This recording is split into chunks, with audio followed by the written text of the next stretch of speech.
ഇന്ന് ചന്ദ്രനെ പറ്റി ഇതിന് ചന്ദ്രനും ദീർഘപ്രിയവ യുദ്ധവും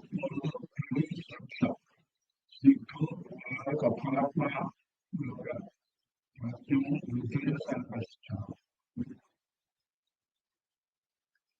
ഇതില് ചന്ദ്രശ്ചപലോ, ചന്ദ്രൻ ചപലനാണ്. ദീർഘം എന്ന് വെച്ചാല് പൊക്കം കൂടുക. പ്രിയവാക്ക്, പ്രിയായിട്ടുള്ള വാക്കുകൾ പറയുന്നത് എന്നർത്ഥം. യുക്തോ ചേർന്ന്. കൃണി, മൃദു സ്വഭാവവും. കൃണി എന്ന് വെച്ചാൽ ദയുള്ളത്.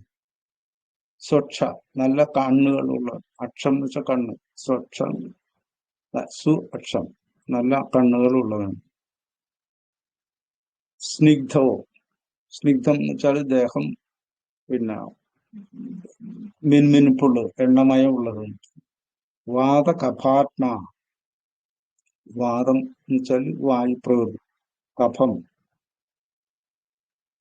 കഫപ്രകൃതി. ആത്മാ ഗൗര നല്ല വെളുത്ത്, ഗൗരച്ച വെളുത്ത്. പ്രാജ്ഞോ, പ്രാജ്ഞൻ എന്ന് വെച്ചാൽ എല്ലാ കാര്യങ്ങളെ പറ്റിയും അറിയുന്നവൻ. രുധിരസാരസ്ഥം, രുധിരം എന്ന് വെച്ചാല് രക്തത്തിന്റെ സാരം അധികമായ. ധാതുവില് രക്തസാരത്തിന് പിന്നെ രക്തസാരത്തിന്റെ ആളാണ് ചന്ദ്രൻ. ചന്ദ്രശ്ചപലോ ദീർഘപ്രിയവ യുക്തോ മൃദുർഘൃണി സ്വച്ഛ സ്നിഗ്ധോ കഫാത്മാ ഗൗര പ്രാജ്ഞോ രുധിരസാരശ്ച. ചന്ദ്രൻ ചപലനും ശരീരത്തിനും മനസ്സിനും ഇളക്കമുള്ളവനും എന്നർത്ഥം. ചപലത്വം എന്ന് വെച്ചാല് സ്ഥിര ഇല്ലാത്തത് എന്നർത്ഥം. സ്ഥിര സ്വഭാവം ഇല്ലാത്തത്. ഒരു നേരത്തെ ഒരു സ്വഭാവം പറയും, അല്ലെങ്കിൽ ഒരു തരത്തിൽ വർത്താനം പറയും, പിന്നെ വേറെ തരത്തിൽ പിന്നെ സംസാരിക്കും. ഉറച്ചു നിൽക്കാത്തവൻ എന്നർത്ഥം. ഒരു ആശയത്തിൽ ഉറച്ചു നിന്ന് പ്രവർത്തിക്കാത്തവൻ എന്നർത്ഥം. ദീർഘശരീരനും നല്ല തടിയും വണ്ണവും ഉള്ളവനും. പ്രിയം പറയുന്നവനും. മൃദു സ്വഭാവിയും ദയയുള്ളവനും. ഭംഗിയുള്ള കണ്ണുകളുള്ളവനും. മിനുപ്പുള്ള ശരീരമുള്ളവനും. കഫപ്രകൃതി. വാദം കഫം. വാദം എന്ന് വെച്ചാൽ വായു പ്രകൃതി. വാതപിത്ത കഫങ്ങളിൽ പിത്തം കുറഞ്ഞ് വായു എന്ന് വെച്ചാൽ മെലിഞ്ഞ സ്വഭാവം, മെലിഞ്ഞ ശരീരത്തിന് കാരണമാവും. നമ്മളിപ്പോ വായു ഇട്ടുണ്ടെങ്കിൽ ഇപ്പൊ നനഞ്ഞ തുണിയൊക്കെ വെയിലത്തിട്ട കാറ്റത്തിട്ടാലും ആ കാറ്റത്ത് തന്നെ അത് ഉണങ്ങിക്കും. വെയിൽ തന്നെ, ചൂട് തന്നെ വേണമെന്നില്ല. അപ്പൊ ശരീരത്തെ മെലിക്കുന്ന സ്വഭാവമാണ് വായുവിനുള്ളത്. പിന്നെ ജലത്തിനാണെങ്കിൽ കൂടുതൽ ജലത്തിന്റെ തന്നെ ഒരു ഭാഗമാണ് കഫപ്രകൃതി എന്ന് പറയുന്നത്. വണ്ണം വെക്കുന്ന പ്രകൃതിയാണ് കഫപ്രകൃതി. അപ്പൊ ശരീരം മുഴുവൻ കഫപ്രകൃതിയായിട്ടെന്ന് വെച്ചാൽ നല്ല തടി ഉണ്ടാവും, വണ്ണം കൂടുതലായിരിക്കും. പണ്ഡിതനും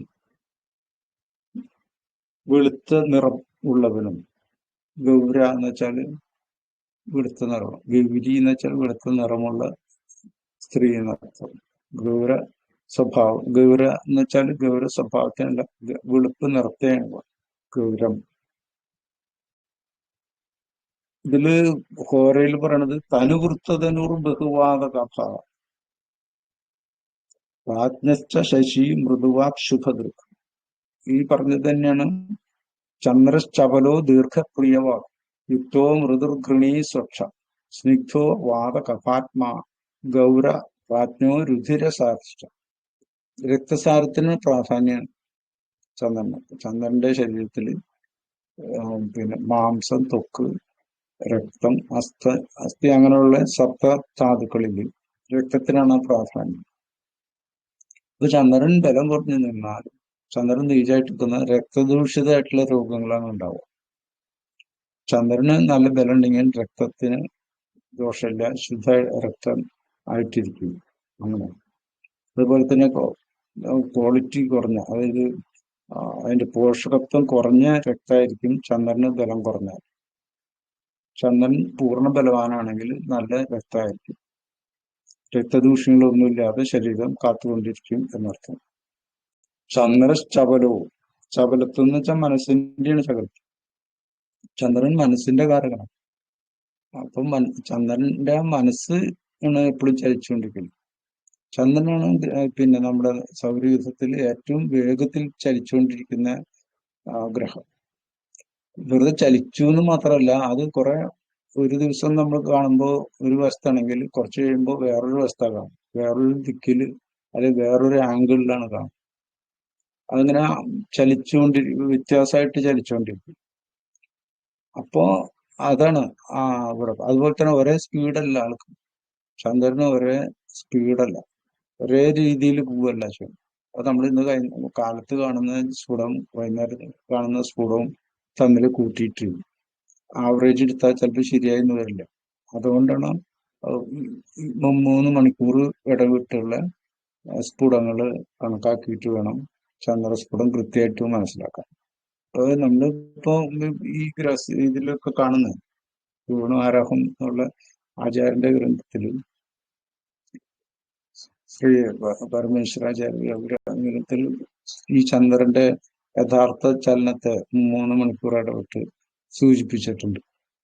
അപ്പൊ കൃത്യമായിട്ട് നമ്മളൊരു നേർവരയിൽ കൃത്യമായിട്ടൊരു സ്പീഡിൽ പോകുന്ന ആളല്ല ചന്ദ്രൻ. അതാണ് ആ ചപലത്വം ശരീര പ്രകൃതിയിലുണ്ട്, ചിന്താരീതിയിലും ഒക്കെ ഉണ്ട്. നല്ല ദീർഘമായിട്ട് നീളമുള്ളത്, പ്രിയ വാക്ക്, എല്ലാവരോടും നല്ല വാക്കുകളൊക്കെ പറഞ്ഞ് സന്തോഷിപ്പിക്കാവുന്ന വാക്കുകൾ പറയാം, ഇഷ്ടപ്പെട്ട വാക്കുകൾ പറയാ, ചിരിക്കുക. യുക്തവും മൃദുർഘൃണി, മൃദു സ്വഭാവത്തോടു കൂടിയ, മൃദു ശരീരവും മൃദു സ്വഭാവം. ഘൃണി എന്ന് വെച്ചാല് ദാനം ചെയ്യുന്നവനും ദയുള്ളവനും എന്നൊക്കെ അർത്ഥം. സ്വച്ഛ, അവനവന് കിട്ടുന്ന ഇപ്പൊ ഒരാൾ എന്തെങ്കിലും കൊണ്ടുകൊടുത്താൽ അത് മറ്റൊരാൾക്ക് കൊടുക്കുക. തിന്നാനുള്ളതായാലും അല്ലെങ്കിൽ ഉടുപടകളായാലും ആഭരണങ്ങളായാലും പണമായാലും ഒക്കെ കൊടുക്കുക. സ്വച്ഛ, നല്ല കണ്ണുകളായിരിക്കുക, നല്ല കാഴ്ചയുള്ള കണ്ണുകളായിരിക്കുക. സ്നിഗ്ധോ വാതകഭാത്മ, സ്നിഗ്ധം എന്ന് വെച്ചാൽ എണ്ണമയമുള്ളത്, ശരീരപ്രകൃതി എണ്ണമയമുള്ള. വാതകഭാത്മ, വാദപ്രകൃതിയും കഫപ്രകൃതിയും ചേർന്ന ശരീരമായിട്ടിരിക്കും. ഗൗര, വെളുത്ത ശരീരമായിട്ടിരിക്കും. പ്രാജ്ഞ, പ്രാജ്ഞ എന്ന് വെച്ചാൽ എല്ലാ കാര്യത്തെപ്പറ്റി അറിയുന്നതിനും പണ്ഡിതനും എന്നർത്ഥം. രുധിരസാരഷ്ടം, രക്തസാരത്തിൽ പ്രാധാന്യം ഉള്ള ശരീരപ്രകൃതിയായിട്ടിരിക്കും എന്നർത്ഥം. ചന്ദ്രശ്ചപലോ ദീർഘപ്രിയവാക്യുക്തോ മൃദുഘൃണീ സ്വച്ഛ സ്നിഗ്ധോ വാതകഭാത്മാ ഗൗര പ്രാജ്ഞോ രുധിരസാരശ്ച. ചന്ദ്രൻ ചപലനും ശരീരത്തിനും മനസ്സിനും ഇളക്കമുള്ളവനും ദീർഘശരീരനും പ്രിയം പറയുന്നവനും മൃദു സ്വഭാവിയും ദയുള്ളവനും ഭംഗിയുള്ള കണ്ണുള്ളവനും മിനുപ്പുള്ളവനും കഫപ്രകൃതിയും വെളുപ്പ് നിറമുള്ളവനും പണ്ഡിതനും രക്തത്തിൽ ബലമുള്ളവനുമാണ്. തനുവൃത്തതനുർ ബഹുവാതകഭ പ്രാജ്ഞശ്ച ശശി മൃദുവാ ശുഭദൃ. അത് തന്നെയാണ് ഈ കുറയിലെ വാക്കുകളും. തനുവൃത്തത, ഇതിലും ശരീരം വൃത്തരൂപത്തിലായിരിക്കും, മുഖം വട്ടരൂപത്തിലായിരിക്കും, കഴുത്ത് ഉരുണ്ടിരിക്കും, ദേഹം മുഴുവൻ ഉരുണ്ടിരിക്കും, നല്ല ശരീരം മുഴുവൻ ഉരുണ്ടിരിക്കും, തുടകളൊക്കെ നല്ല വട്ടത്തിൽ ഉരുണ്ടിരിക്കും. അങ്ങനെ കൈകാലുകളൊക്കെ നല്ല വണ്ണമുള്ള വട്ടത്തിലായിരിക്കും എന്നിങ്ങനെയാണ് തനു എന്നുള്ളത് കൊണ്ട് ഉദ്ദേശിക്കുന്നത്. ബഹുവാദവും കഫവും ചേർന്ന ശരീരപ്രകൃതി. പ്രാജ്ഞ, നല്ല അറിവുള്ളവനും. ശശി എന്ന് വെച്ചാൽ ചന്ദ്രൻ എന്നർത്ഥം. ശശി എന്ന് വെച്ചാൽ ശശൻ ഉള്ള, മയിലുള്ള രൂപമുള്ള ചന്ദ്രൻ എന്ന അർത്ഥം. മൃദുവാക്ക്, നല്ല ഇഷ്ടപ്പെടുന്ന വാക്കുകൾ പറയും. ശുഭദൃക്ക്, നല്ല കാഴ്ചപ്പാടുണ്ടാവുക, അങ്ങനെ ഉണ്ടാവും. നല്ല കാഴ്ചപ്പാടുണ്ടെന്ന് പറയാം, നല്ല കാഴ്ചയുള്ളവനാണെന്ന് പറയാം, നല്ല കണ്ണ് നല്ല ഭംഗിയുള്ള കണ്ണുകളാണെന്ന് പറയാം. എന്നെല്ലാം ഈ ചന്ദ്രനെ കൊണ്ട് നമ്മൾ